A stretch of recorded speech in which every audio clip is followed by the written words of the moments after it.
Over the weekend, Israel ramped up its nearly week-long bombing campaign against Gaza called Operation Protective Edge. IDF forces bombed a mosque it claims was hosting rockets and a disabled care center on Saturday, killing 12 people.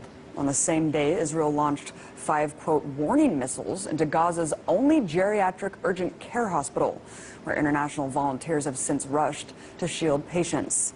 Now, since the beginning of the offensive, at least 181 Palestinians have been killed and over 1,200 injured at the time of this broadcast, according to the International Middle East Media Center. Conversely, 0 Israelis have been killed as a result of Hamas rockets, although several have been injured. In a disturbing turn of events, according to Gazan doctors and the health minister, Israel is now using weapons against civilians that have been banned under international law. The weapons, called dense inert metal explosives or DIME, emit superheated microshrapnel designed to cause minimal structural damage yet impose severe wounds on its victims. Back in 2009, during Israel's siege on Gaza dubbed Operation Cast Lead, Norwegian doctor Erik Foss told The Independent that DIME victims he treated looked as though they had stepped on a mine.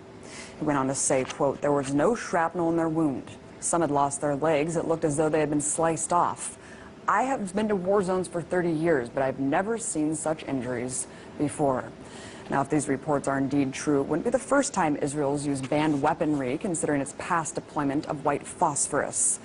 But you aren't hearing these inconvenient facts on the corporate-controlled press. Instead, the narrative being peddled is that Israel continues to rightly defend itself against rockets and is using precision-guided missiles against only, quote, Hamas targets. But as journalist Rania Khalek points out in an article about Israel targeting civilians, Hamas is the political party that was democratically elected in 2006 to govern the Gaza Strip and West Bank. Hamas's control means that almost everyone and everything in Gaza can be considered a Hamas affiliate. This unchallenged loose definition has enabled Israel's war architects to widen the definition of legitimate targets to include civilians and civilian infrastructure, including mosques, schools, hospitals, banks, electricity lines, and residential homes, all have which have been targeted.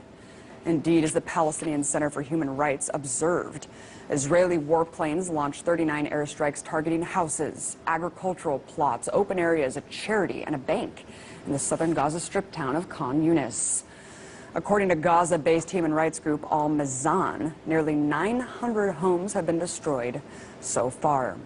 In the deadliest strike yet, Gaza's police headquarters was utterly demolished, and the home of Gaza's police chief was bombed, killing 18 members of his family. Here's a photo of the 18 graves for one family to be buried.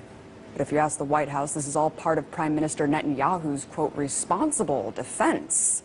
Well, earlier I made a statement against this irresponsible barbarism, and I've been overwhelmed with the feedback from thousands of people from around the world.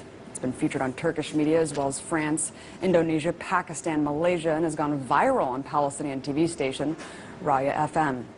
It truly warms my heart to see the international community stand up in solidarity with the people of Gaza, who recognize that the clock doesn't start with the rockets or the tragic kidnappings.